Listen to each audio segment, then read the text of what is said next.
Now, let's move on to our lightning talks. And first up is McKeelan Jones and Yoni Lavi from Python Ireland with PyCon Ireland 2025. So, hey everyone, apologies for the delay. I'm Yoni, this is McKeelan, and this is Jitesh. And we're from Python Ireland, the nonprofit aiming to popularize Python here in Ireland.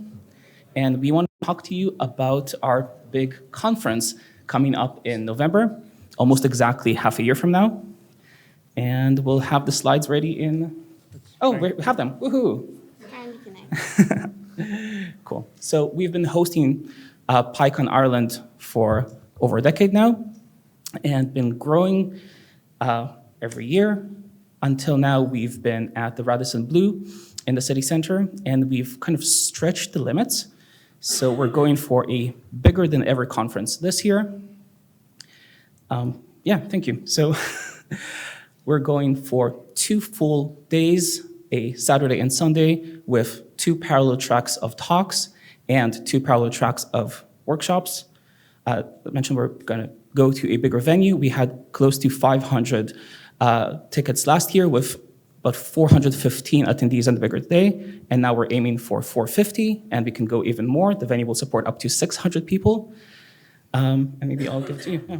So our call for speakers is about to open shortly, so we'd love to have submissions from the Django community and also the Python community at large. So definitely stay tuned, and we're going to show you where our social media is, and when that opens up, I can't wait to read your ideas for a talk.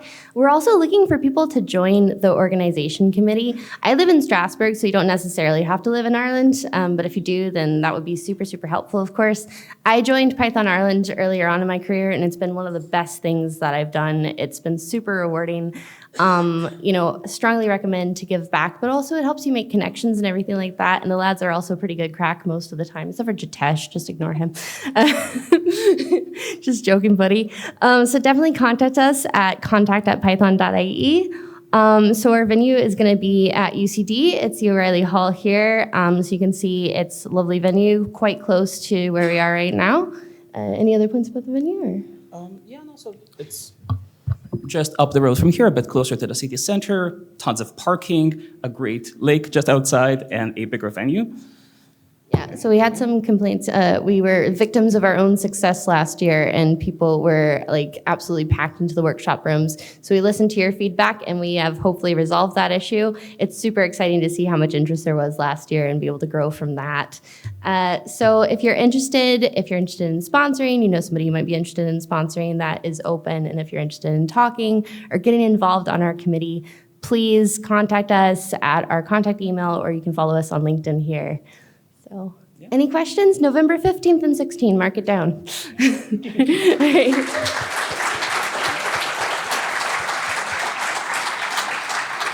Thank you. Yeah, and we also meet every month. So if you are around in Ireland, please check out our meetup page. And if you are traveling to Ireland, you can come and join us in our meetups, monthly meetups. So it will be fun to have you guys around there. We do have a lot of people who, when they combine their Ireland visit and also the meetup timings together, so that they could spend some time with us. We are also looking for collaborators, sponsorships, and etc. So yeah, you can find me here. I will be roaming around. Second Wednesday of every month is the meetup? Yeah, second Wednesday. Yeah. Awesome. All right, hope to see you Thank all you. there. Yeah. Cool.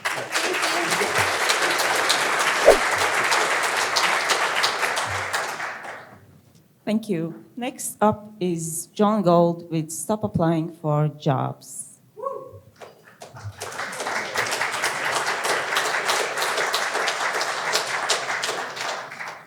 Hi. Hi everyone. I'm going to talk to you about why you should stop applying for jobs. The recruiter in the room saying don't do it, but anyway. Just quickly who I am. I'm John. I've been a Django recruiter since 2008. So what version, like 0.1 or 9 or something, I don't know, something like 0.96, I think it was. Founder of Foxy Talent. We specialise in purely recruiting Python and Django engineers across the UK, Europe, and the United States. We donate to the DSF and are corporate members there. We pretty much... That's something that we're really proud of, and I pretty much put this badge on everything we do. You can get one as well if you donate, so yeah, do that. I also, last year, was invited to be an individual member of the DSF and organise community events like the Django Social, which hopefully a few of you made it to last night. Here we go, right. So what I mean by stop by applying for jobs is stop just purely applying for jobs online, sending your CV into an application and waiting for feedback. Real quick case study, I advertised a role last year, and I just want a quick show of hands. This is a generic remote job, Python Django stack. Who thinks, anyone want to shout out a number of applications you reckon I received? Higher. No. Yeah, so basically received almost, over 1,400 applicants for this role. It's, how do you stand out amongst that? The number itself, you whittle it down, and we did a study, look, this number exactly, we ended up putting 4 people forward for a job. The person who got it was somebody who actually met at DjangoCon last year. So it doesn't, applying to jobs doesn't always work. It's about the networks and the people that you meet. That number is filled with people who will have a really, will tick every box you want, a really good CV. But actually, this person I did an interview with turns out to just have a deep fake AI filter over their face. Does not look like, that every time you moved, you could see the real face behind it being hidden. I recorded a full story about that on YouTube, which you can if you follow that, you can go and see the actual what happened, and posted the big question about why as well. But you're competing against that. So what should you do instead?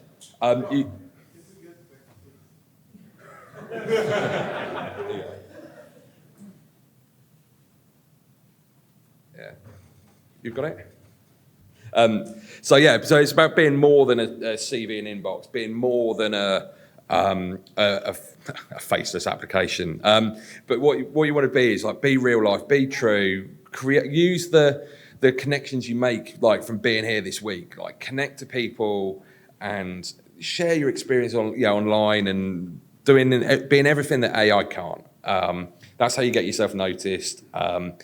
Networking is the way to secure your jobs. Now, not just when you're looking, but when you're not looking is more important, by building up and the trust and the relationships that will see you through when you do need a bit of help, or you do decide to make a job change. How to do this? Post sort of regularly. I try and post every day, but that's my sort of thing. Be yourself. Try not to use ChatGPT. Definitely don't use deep fake faces.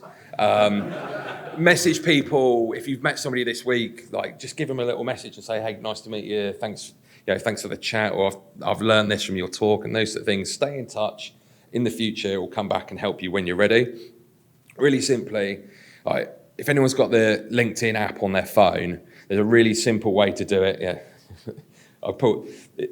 If you go to the search bar and click in that on your phone, you'll see this little icon on the right-hand side, and that takes you to basically an option where you can either have your QR code scanned, and the person you're with can add you to their network, or you can scan their code and it connects you really quickly. So you don't have to worry about spelling of names, that sort of thing. And you can, so do it, show it to the person next to you, make a connection, and it's a nice and easy way to do it, which isn't too intrusive. But do that and help yourself or your future self by connecting and networking today. These are my contact details if you want to get in touch, or, I deleted the last page. Anyway, that's how you get hold of me. I was going to throw another QR code, but you don't need that. This is me. Anyway, thank you.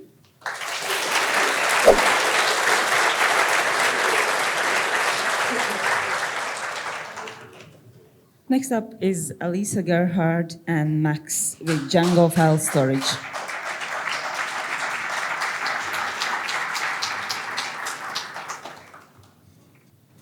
Yeah, hi. So I should start at the first slide, maybe. So I'm Alyssa, this is Max. I was at DjangoCon last year as well, and I was talking about the authorization for accessing files in Django.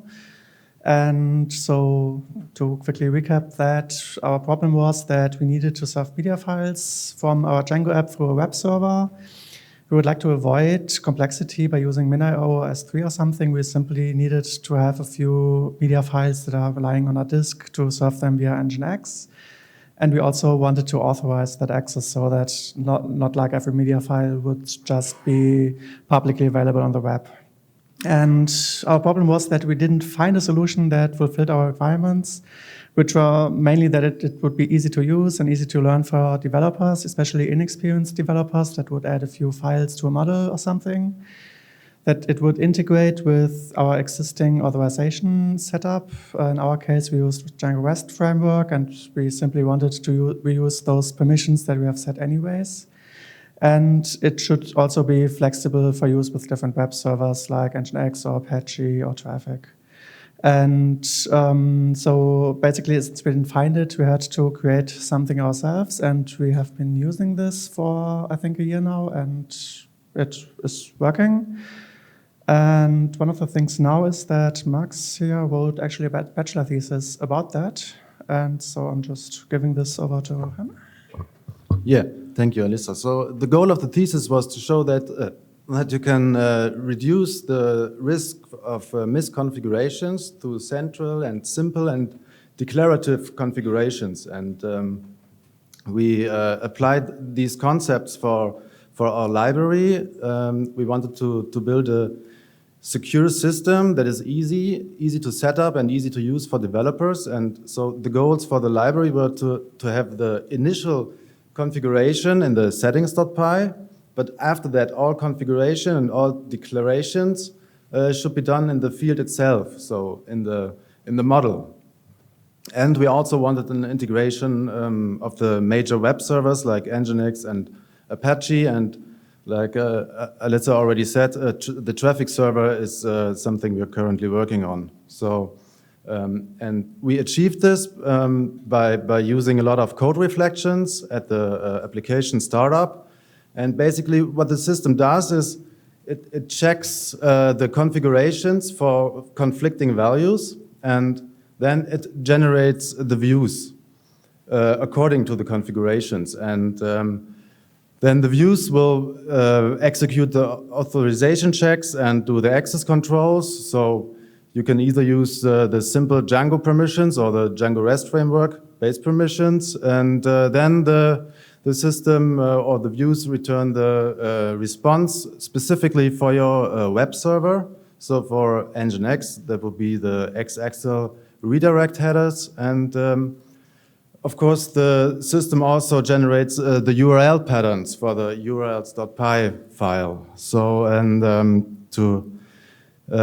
here is a real-world example. So what you see is a migration from the regular Django file field to the file storage protected file field. And as you can see, it's just literally a few lines of code to be added to store your files securely. So basically, in this setting, the access to the files would be granted for all authenticated users.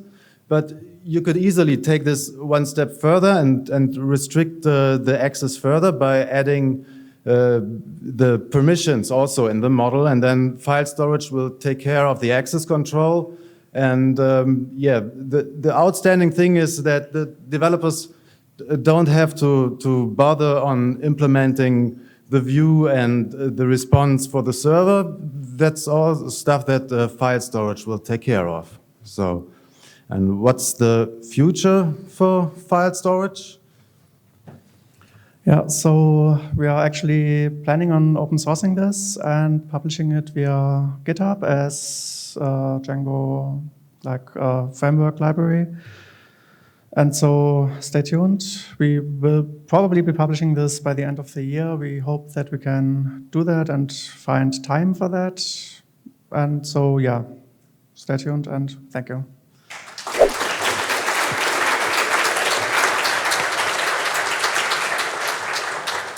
Next up is Michael Lokiris with building a chatbot with LangChain and Django plus PyCon Greece.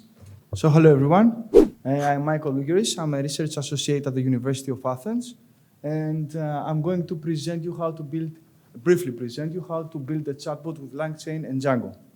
So first thing first, you choose your favorite LLM and type how to build a chatbot. No, I'm kidding.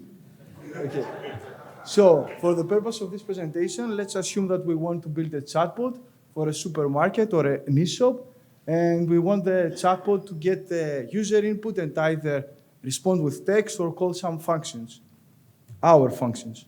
So the whole process involves 4 simple steps or not so simple. The first one is to grab the user input. The second one is to route the input to the Django view, async view, consumer if we use channels. The third one is to provide this input to the agent, the LangChain agent. The agent will get this input and will respond, and then the response will be sent back to the user. So we can see from this diagram that the LangChain needs the input from the user, actually the user prompt, and then based on the user prompt, it will either invoke one of our functions or using rank will send this to an LLM, and the response will be sent back to the user. Just a small snippet of code. This is a function that meant to be invoked by the agent. As you can see, it's a simple Python function. It is decorated with tool. Tool is taken from the LangChain library.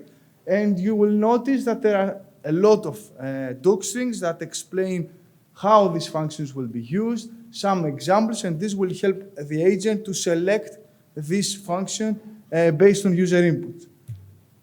So here we can see a demo or some screenshots of a demo. I will push the code to my GitHub repo. You can see that the user is, like me, undecisive, hungry, and wants a snack full of vitamins.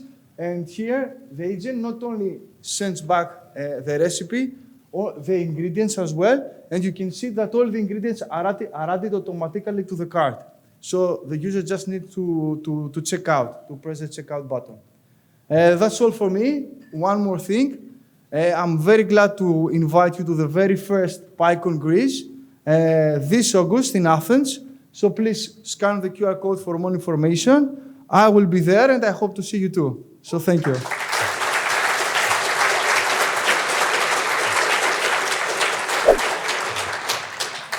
Next up is Eduardo Felipe Castanaro, how to extract free performance out of your high availability database replicas.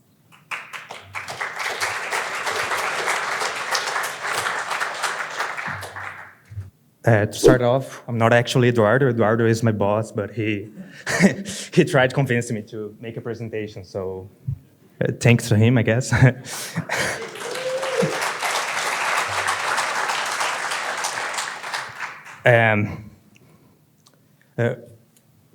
Replicas, for those who don't know, I think most of you do know, are copies of the main database that are used mainly for high availability. So if your main database explodes, you can just redirect to the replica and hopefully not lose a lot of data.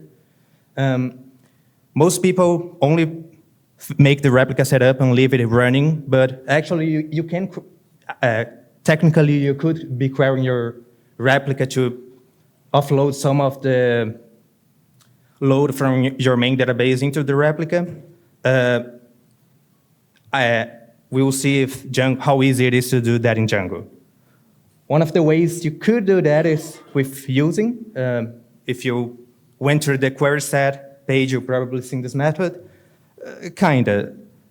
It is very useful for making specific queries onto a different database. So that example down there, you'll be doing a query onto the replica. But as soon as you get more complex examples like this one, it can get a bit out of hand, adding a lot of using. And if you're using an external third-party application, you can't actually, most of them do not accept using, so you can't do that. Another way you could be doing that is using database routers. I'm not sure if anyone knows about that. It's kind of hidden in the Django documentation. But they're mostly used to always focus, to always make a specific model, use a specific database, but with a lot of magic code with context vars and context managers, you can set up it in a way where, I'm skipping a lot so we can go a bit faster, but you can set up in a way so only adding a context manager, it ensures all the queries below use the replica for the query, but also not really, because transaction atomic and connection cursor do not use those database routers, and we can't be sure if the third-party applications are not using connection cursor inside, so it's not really that useful. So are there any other options? Kinda. We can do some meta programming, also known as smoking patching, but according to this diagram, if I'm the one who wrote it, is a dynamic meta programming, so.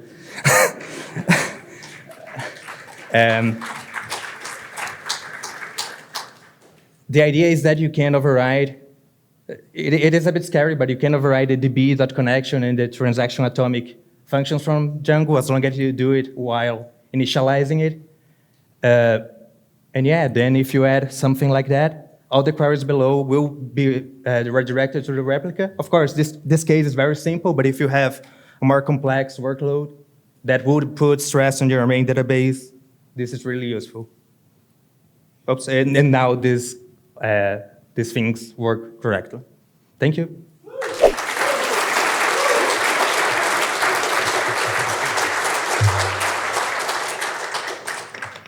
Next up is Johannes Spielmann with How to Fall Asleep Within 5 Minutes. Not in this talk, however. Okay, I thought I'd do something a little bit different today, and I'm going to tell you how to fall asleep in 5 minutes. Not during the talk, I hope. Okay, I'm a bit of a night owl, and after a few weeks and hours of hacking Django during the nights, I sometimes have trouble falling asleep. And some of you might have the same problem. So I was very happy when I found this method. And it does have a bit of a story to it. So in the 1940s, the army found out something very, very interesting. War is stressful. They also found out that being stressed makes it hard to go to sleep. They probably knew that before, but they didn't care. But then they found out that being tired makes it really hard to operate complicated machines like airplanes. And that led to a lot of pilots making mistakes like this one. So they did something about it. They did a study and created a process. And they created a process that works. And the process is called the military sleeping method. And the idea is that you can sleep anywhere and everywhere and go to sleep within 5 minutes. Now, a bit of a disclaimer. This method is called the military sleeping method. You'll find it online. It goes viral every few years, and some people are very in favor of it, some people not so much. I'm going to tell you what works for me, and tomorrow you'll be telling me what worked for you. Okay, so the whole method relies on doing two things: making your body quiet and making your mind quiet. And there are a handful of steps to this. Step 0, be tired. Many people skip this step. You would be surprised. So if you've sat on your computer all day, if you drank Coca-Cola and coffee all day, you will not be tired. You will not be able to fall asleep with any method. Go outside, go for a walk, go away from the screen a little bit, get tired, then it'll work. Step 1. Be comfortable. Sounds obvious, but some people skip it. Sometimes you might not have the option to be comfortable. You still want to go to sleep. So find a place where you can lie down, where you can be comfortable, where you can be as safe as this cat. Probably listen to some music as well, just like the cat does. Step 2, relax your mind. And that's really the first trick that you're going to learn today. What you'll have to do is find an image in your mind that is peaceful, without a lot of movement. There are some ideas that you can do, like you could sit on a beach and relax there. You could lie in a hammock and relax there. The one thing that works for me is imagining that I'm in a boat that's on a lake and I'm looking at the sky. Something where you don't move a lot, where you don't have the image of being awake, but instead you have the image of being relaxed. Step 3, relax your body. And there's a process to this as well. The first thing you need to do is you need to relax your face. And the trick really is to feel the muscles in your face and then purposefully relax them. You start at the top of your body, you go down through your body and relax all the muscles. Feel your shoulders, relax. Feel your arms, relax them. Feel your thighs, relax them. Feel your legs, feel your feet, relax. It's always the same. Feel them, then relax them. Step 4, don't worry about it. It will not work the first time. Sometimes your mind starts spinning and you have thoughts. Let them spin for a little while, then come back to your beach or your boat or your hammock. Don't worry about it. Try it again. It'll work in the end. Step 5, fall asleep. Step 6, tell me tomorrow how it worked. See you tomorrow.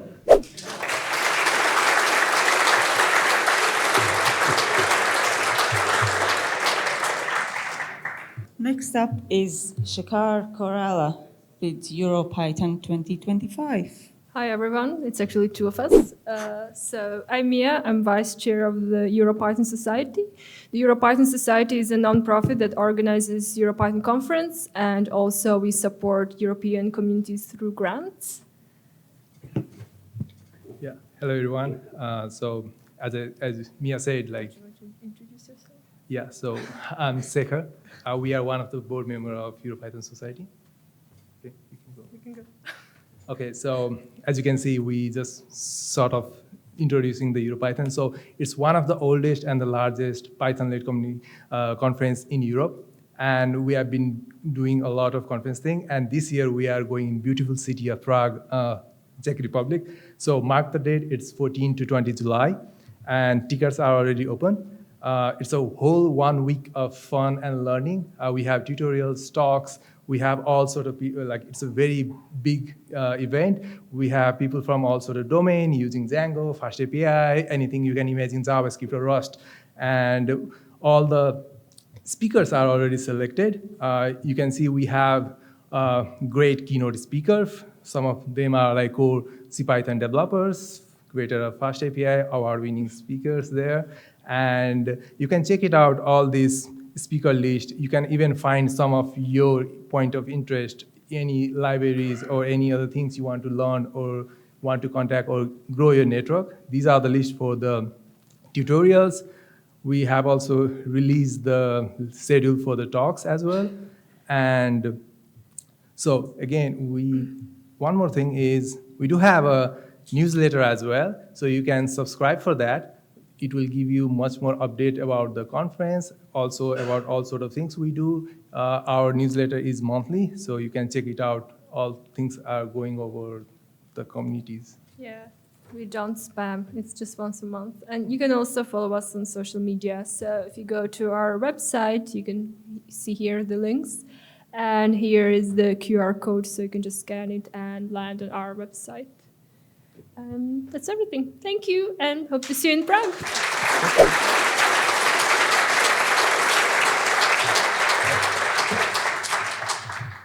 Thank you. Next up is Tobias McNulty with the task with Celery.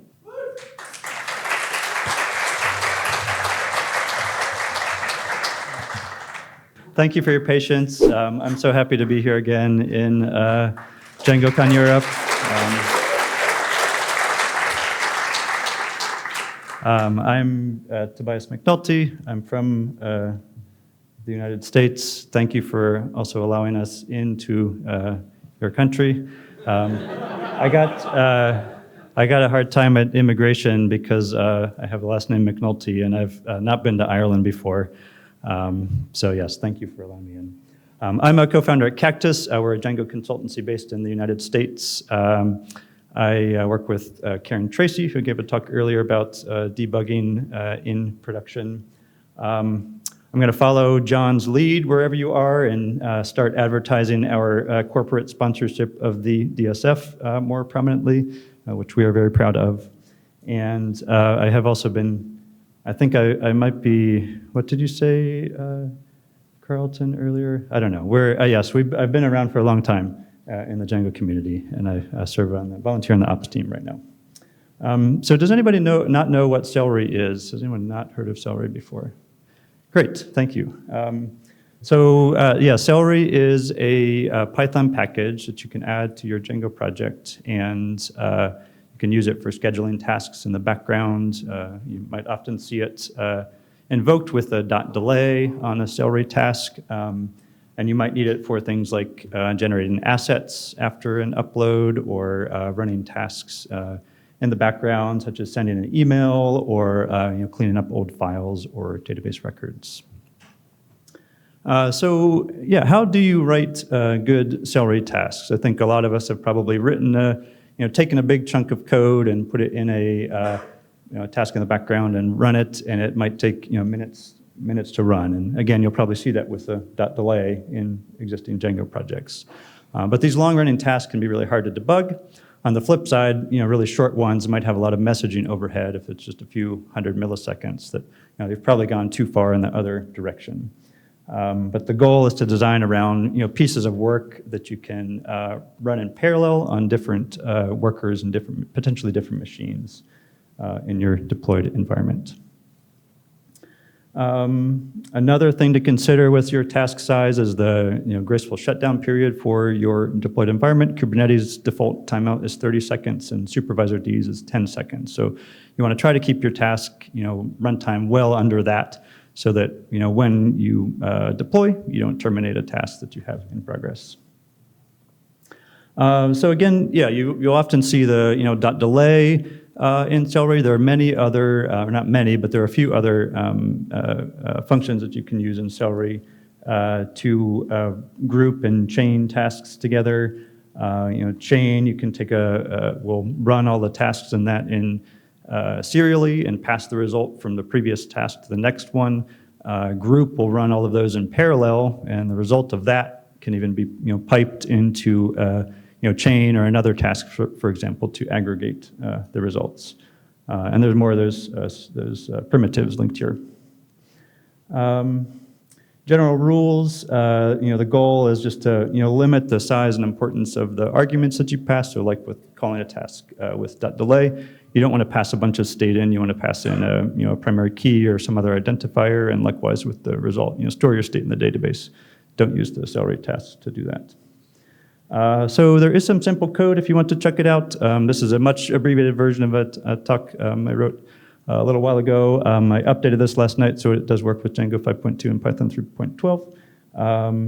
And just to very quickly go through a couple options in here, this is something that you don't want to do. If you run a bunch of tasks with the group and then call .delay on that, and then say you might want to wait for the results of that. If you call .join, that's bad, number one, because you're just holding up this process for a long time, and number two, if you run that from another task, it will actually die with the runtime error here. Quick rewrite of that will, again, run all of these tasks in parallel with the group primitive, and then pipe the result of all of those as a list into this task sum pages chord task, which will aggregate or record the results. And that's all I have. Thanks. So.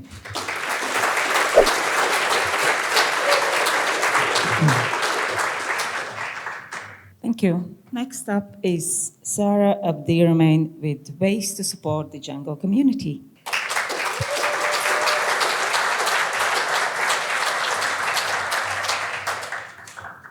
Hi, I'm Sarah. I'm the Vice President of the Django Software Foundation, and today I would like to talk about ways to support the community. I'm another Sarah to tell you, you can help Django, but in another way this time. So first is to have your feedbacks and ideas, because I'm pretty sure many of you have a lot of good ideas. And one thing is to have we have actually a form that you can provide all the ideas you would like to have. We had already some in the last workshop, so certified developers program, a European foundation, or even like member directory with profiles, or even like other ID which is not mentioned here. So there is the link, you can click it. Like the QR code which was shown before will be redirecting to the slides, and it will be at the end of the presentation, so you can definitely have the slide and click on it. Other way to contribute is to donate to the Django Software Foundation this week. You can also do that after this week. And so this way you can help us to get funds to contribute to the fellow which are already like working on the framework, and help us to do other ideas which would be helpful. And if you contribute this week, I have like nice stickers to give you, especially like the birthday stickers. What you can do also is like become a member of the Django Software Foundation. You can be either an individual member. So if you think you are like contributing to the Django community, you can nominate yourself or even someone else. And this way you are allowed to vote to the steering council and also the DSF board. So this way you contribute to the future of Django, which is cool. And other way is to sponsor as a corporate members. So in this way, like your company can get more visibility through Django.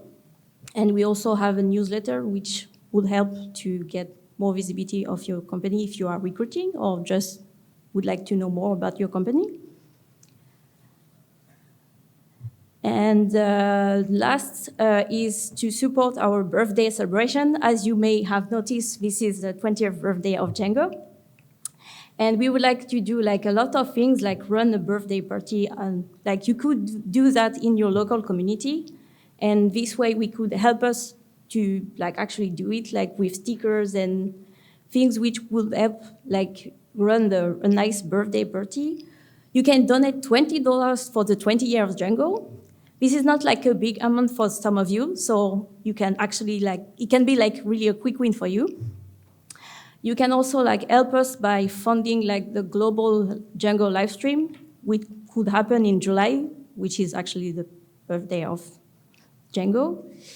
And help us also to find like 20 people which are really amazing in the community to feature. It can be even yourself. And if you know someone, please talk to me, or even like put in the form if you have any idea of someone which can be really nice to feature. And that's it for me.